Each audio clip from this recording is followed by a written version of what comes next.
Hello friends, എല്ലാ പേർക്കും മഴ തോരുന്ന മുമ്പ് എന്ന സീരിയലിൻ്റെ പുതിയൊരു വീഡിയോയിലോട്ട് സ്വാഗതം. അപ്പോൾ നമ്മുടെ ഗംഗാധരൻ വൈജ ഹോസ്പിറ്റൽ വന്ന് കണ്ട് കാര്യങ്ങളൊക്കെ സംസാരിക്കുകയാണ്. അപ്പോൾ വൈജ പറയുകയാണ്, നിങ്ങളൊക്കെ വെറും വിഡ്ഢികളാക്കുകയാണ് ബാലചന്ദ്രൻ, ശരിക്കും അവർ തമ്മിൽ അച്ഛനും മകൾ ബന്ധമല്ല എന്ന് എനിക്ക് നല്ല ഉറപ്പുണ്ടെന്ന് പറയുകയാണ്. അപ്പോൾ ഗംഗാധരൻ ചോദിക്കുകയാണ്, അതെങ്ങനെയാണ് നിനക്ക് ഉറപ്പിക്കാൻ കഴിയുന്നത്? എനിക്ക് നന്നായിട്ട് മനസ്സിലാവുന്നുണ്ട്, ഞാൻ ഒരു സ്ത്രീയാണ്, അപ്പോൾ എനിക്ക് എല്ലാ കാര്യങ്ങളും മനസ്സിലാക്കാൻ പറ്റുമെന്നൊക്കെ പറയുകയാണ്. എങ്കിൽ നിൻ്റെ വിശ്വാസം അതാണെങ്കിൽ അങ്ങനെ തന്നെ ഇരിക്കട്ടെ എന്ന് ഗംഗാധരൻ പറയുകയാണ്. അതുപോലെ എനിക്ക് ചില കാര്യങ്ങളും കൂടി ഗംഗേട്ടനോട് പറയാനുണ്ട്. ഞാൻ ഡിസ്ചാർജ് വീട്ടിലോട്ടല്ല പോകുന്നത്, ഞാനും എൻ്റെ മക്കളും കൂടി മറ്റൊരു വീടെടുത്ത് താമസിക്കാനാണ് ഉദ്ദേശിക്കുന്നത്. ഇനി ആ വഞ്ചകനോട് എനിക്ക് ജീവിക്കാൻ താല്പര്യമില്ല എന്ന് പറയുകയാണ്. അപ്പോൾ നീ അത്ര നല്ലതാണോ വൈജയെന്ന് ഗംഗാധരൻ ചോദിക്കുകയാണ്. ഞാൻ നല്ലതും അഴക്കേ ആവട്ടെ, പക്ഷേ എനിക്ക് അങ്ങേരോടൊപ്പം ജീവിക്കാൻ സാധിക്കില്ല. എനിക്കിനി ഡൈവേഴ്സ് വേണമെങ്കിലും ഞാൻ പോകാനായിട്ട് തയ്യാറാണെന്നൊക്കെ പറയുകയാണ്. അപ്പോൾ ഗംഗാധരൻ പറയുകയാണ്, എങ്കിൽ എനിക്ക് ഇനി നിന്നോടൊന്നും സംസാരിക്കാനില്ല, ഞാൻ പറയാനുള്ള കാര്യങ്ങളൊക്കെ നിന്നേക്ക് ബോധ്യപ്പെടുത്തി തന്നിട്ടുണ്ട്, ഇനി എല്ലാം നിൻ്റെ ഇഷ്ടം പോലെ ചെയ്യുമെന്നൊക്കെ ഗംഗാധരൻ പറയുകയാണ്. അപ്പോൾ എന്തെങ്കിലും ആവശ്യമുണ്ടെങ്കിൽ എന്നെ വിളിച്ചാൽ മതിയെന്ന് പറഞ്ഞിട്ട് ഗംഗാധരൻ ഇറങ്ങുകയാണ്. അത് കഴിഞ്ഞ് ഗംഗാധരൻ പുറത്ത് വന്ന് ബാലചന്ദ്രനോട് കാര്യങ്ങളൊക്കെ സംസാരിക്കുകയാണ്. അപ്പോൾ വൈജ നമ്മൾ വിചാരിച്ച പോലെയല്ല, അവരുടെ മനസ്സ് മുഴുവൻ ദുഷിപ്പും കുശുമ്പുമായിട്ടൊക്കെ ഇരിക്കുകയാണ്. അപ്പോൾ ഇനി ബാലചന്ദ്രനായിട്ട് ഒരു വഴിക്ക് പോകുമെന്ന് എനിക്ക് തോന്നുന്നില്ല, അവൾ വേറെ സെപ്പറേറ്റ് വീടെടുത്ത് ജീവിക്കണമെന്നൊക്കെയാണ് പറയുന്നത്. ഇപ്പോൾ ഞങ്ങൾക്ക് ഇതിലൊന്നും ചെയ്യാൻ പറ്റില്ല എന്നൊക്കെ പറയുകയാണ്. അപ്പോൾ ബാലചന്ദ്രൻ പറയണം, അവളുടെ ഇഷ്ടം പോലെ ജീവിക്കട്ടെ, അപ്പോൾ ഞാൻ അതിനൊക്കെ ഒത്താശ ചെയ്ത് ജീവിക്കാം. അപ്പോൾ അവൾ പരപുരുഷനുമായിട്ട് പോട്ടെ, ജാരസന്ധകൾ പ്രസവിച്ച് എല്ലാത്തിനും ഞാൻ ഇങ്ങനെ നോക്കുത്തിയായിട്ട് നിന്ന് കൊടുക്കുക, എന്താ ഗംഗേട്ട അത് പോരേ എന്നൊക്കെ ചോദിക്കുകയാണ്. അപ്പോൾ ഗംഗാധരൻ ഒന്നും പറയാൻ നിൽക്കുകയാണ്. അപ്പോൾ ബാലത്തിന് ഇഷ്ടമുള്ളത് പറഞ്ഞോളൂ, ഞാൻ എല്ലാം കേൾക്കാൻ ബാധ്യസ്ഥനാണെന്ന് ഗംഗേട്ടൻ പറയുകയാണ്. അപ്പോൾ ഗംഗേട്ടൻ വരൂ, ഞാൻ ടാക്സി എല്ലാം അറേഞ്ച് ചെയ്ത് താഴെ ഇട്ടിരിക്കുകയാണ്, അങ്ങോട്ടേക്ക് പോകാമെന്ന് പറയുകയാണ്. അപ്പോൾ ബാലചന്ദ്രൻ വരണ്ട, ഞാൻ പൊക്കിയോളാമെന്ന് പറയുകയാണ്. അപ്പോൾ അത് വേണ്ട, എനിക്ക് പോണ വഴിയെങ്കിലും കുറച്ച് കാര്യങ്ങളൊക്കെ സംസാരിക്കാനുണ്ട്, പിന്നെ നിങ്ങളുടെ അനിയന്മാരോട് പറഞ്ഞിട്ട് കാര്യമില്ല, അതൊക്കെ വെറും കിണകളാണെന്നുള്ള രീതിയിലൊക്കെ ബാലചന്ദ്രൻ സംസാരിക്കുകയാണ്. അത് കഴിഞ്ഞ് ബബിത അമ്മ വൈജയന്തി ഒന്ന് കാണുകയാണ്. അമ്മയ്ക്കിപ്പോൾ എങ്ങനെയുണ്ട്, സുഖമായിട്ടിരിക്കുന്നു, പെയിനൊക്കെ ഉണ്ടോ എന്നൊക്കെ ചോദിക്കുകയാണ്. അപ്പോൾ വൈജയന്തി പറയും, എനിക്ക് കുഴപ്പമൊന്നുമില്ല, നിങ്ങളുടെ അവിടുത്തെ ജീവിതം എങ്ങനെയുണ്ടെന്നൊക്കെ ചോദിക്കുകയാണ്. കുഴപ്പമില്ല, പക്ഷേ ശിവനങ്കിൾ രാജീവ് അങ്കിളൊക്കെ ഇപ്പോൾ അച്ഛനുമായിട്ട് സെറ്റായല്ലോ, ഇപ്പോൾ ഞങ്ങളോട് അവിടെ നിന്ന് ഇറങ്ങി പോകണമെന്നാണ് പറയുന്നത്.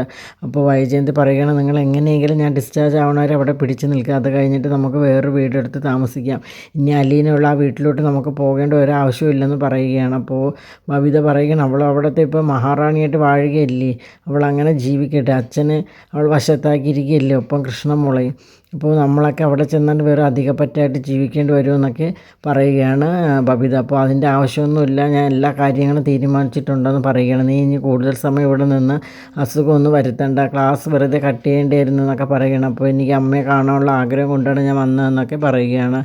എങ്കിൽ ശരി, നീ ചെല്ലെന്ന് പറയുകയാണ്.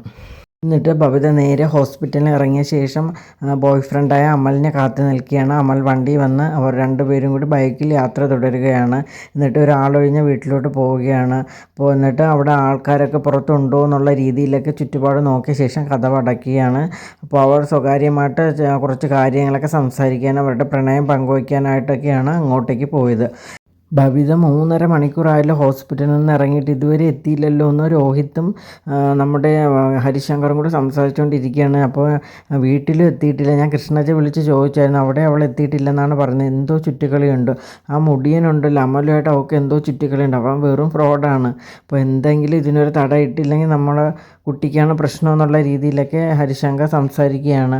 അപ്പോൾ രോഹിത്തിന് വളരെയധികം ടെൻഷൻ ആവുകയാണ്. അപ്പോൾ ഇനി എന്താണ് നമ്മൾ ചെയ്യേണ്ടത്, അവനിട്ട് 2 കൊടുത്തല്ലോ, അപ്പോൾ വരട്ടെ, നമുക്ക് ആദ്യ കാര്യങ്ങളൊക്കെ എങ്ങനെയാണെന്നുള്ളത് ഒന്ന് മനസ്സിലാക്കുക, എന്നിട്ട് ബാക്കി കാര്യങ്ങളിലോട്ട് പോകാമെന്ന് ഹരിശങ്കർ പറയുകയാണ്. ആ സമയത്ത് ബബിത ഓട്ടോയിൽ വന്ന് ഇറങ്ങുകയാണ്.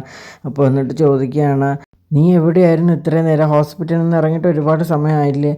അത് ഞാൻ എൻ്റെ ഫ്രണ്ടിനെ കാണാൻ വേണ്ടി പോയിരുന്നു, അത് നിനക്ക് ഒന്ന് വിളിച്ച് പറഞ്ഞുകൂടെ, ഇത്രയും നേരമായിട്ട് കാണാത്തതുകൊണ്ട് ഞങ്ങൾ ടെൻഷനാണ്, നീ ഒറ്റയ്ക്കല്ലേ പോയത്, ഞങ്ങൾ കൊണ്ടാക്കാമെന്ന് പറഞ്ഞിട്ട് നീ പോയതും ഇല്ലല്ലോ എന്നൊക്കെ പറയുകയാണ്. അപ്പോൾ ഹരിശങ്കർ ചോദിക്കാൻ, നിനക്ക് എന്തെങ്കിലും ചുറ്റിക്കളി ഉണ്ടോടി എന്ന് ചോദിക്കുകയാണ്. ചുറ്റിക്കളി എനിക്ക് അങ്ങനെയൊന്നും ഇല്ലയെന്ന് ബബിത ഒഴിയുകയാണ്. അപ്പോൾ നിന്നെ ഞങ്ങൾ ശരിക്കും ഒന്ന് വാച്ച് ചെയ്യുന്നുണ്ടോ എന്നുള്ള രീതിയിലൊക്കെ സംസാരിക്കണം. നിങ്ങൾ എന്നെ വാച്ച് ചെയ്യാനും സംസ്കാരം പഠിപ്പിക്കാനൊന്നും പറയണ്ട. നിങ്ങളെ രണ്ടുപേരെ കാര്യം ഇനി നന്നായിട്ട് അറിയാം. വെറും റേപ്പിസ്റ്റുകളല്ലേ നിങ്ങളെ കഥയിൽ നിന്ന് എന്നെ കൊണ്ട് വിളിച്ച് പറയിപ്പിക്കില്ലെന്ന് പറഞ്ഞിട്ട് ബബിത ദേഷ്യത്തിൽ അകത്തോട്ട് കയറി പോവുകയാണ്. അപ്പോൾ ഹരിശങ്കർ രോഹിത്തിനെ സമാധാനപ്പെടുത്തുകയാണ്. നമുക്ക് എന്തെങ്കിലും ഒരു വഴി ഉണ്ടാക്കാം, നീ ഒന്ന് സമാധാനപ്പെടുന്നൊക്കെ ഹരിശങ്കർ പറയുകയാണ്. അത് കഴിഞ്ഞ് രാത്രി ഹരിശങ്കർ രഞ്ജുവിനെ വിളിച്ച് വരുത്തുകയാണ്. അതായത് ഹരിശങ്കറിൻ്റെ സഹോദരി. അപ്പോൾ രഞ്ജുവും ബബിത ഒരു റൂമിലാണല്ലോ കിടക്കുന്നത്. അപ്പോൾ നീ എനിക്ക് വേണ്ടി ഒരു കാര്യം ചെയ്യണം. അപ്പോൾ എന്താണെന്ന് ചോദിക്കുകയാണ്. നമ്മുടെ ബബിതയ്ക്ക് ഒരു ചുറ്റിക്കിളി, അവൾ അത്ര നല്ലവനല്ലാന്ന് തോന്നുന്നു, അതിൽ നിന്ന് അവളെ മാറ്റണം, അതിന് വേണ്ടിയിട്ടാണ്. അപ്പോൾ നീ അതൊക്കെ ഒന്ന് ചോദിച്ച് മനസ്സിലാക്കുക. ഇനി അവർ എവിടെയാണ് പോകുന്നതെന്ന് എപ്പോഴാണെന്നുള്ള സമയമൊക്കെ എനിക്കൊന്ന് മനസ്സിലാക്കി തരിക എന്നൊക്കെ പറയുകയാണ്. അങ്ങനെ രഞ്ജു അതെല്ലാം സംബന്ധിച്ച് ബബിതയോട് ചോദിക്കാനായിട്ട് റൂമിലോട്ട് പോവുകയാണ്. അപ്പോൾ ബബിത കാര്യങ്ങളൊക്കെ പറയുകയാണ്. അപ്പോൾ എനിക്ക് ഒരാളെ ഇഷ്ടമാണെന്നും അയാളുടെ പേര് അമലാണെന്നൊക്കെ പറയുകയാണ്. അപ്പോൾ നല്ല മനുഷ്യനാണെന്നുള്ള രീതിയിലൊക്കെ സംസാരിക്കുകയാണ്. അപ്പോൾ കാര്യങ്ങളൊക്കെ രഞ്ജു ചോദിച്ചറിയുകയാണ്.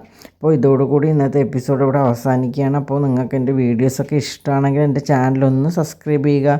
അതോടൊപ്പം തന്നെ ലൈക്ക് ചെയ്യുക, ഷെയർ ചെയ്യുക, നിങ്ങളുടെ വിലയേറിയ അഭിപ്രായങ്ങളൊക്കെ അറിയിക്കുക. താങ്ക്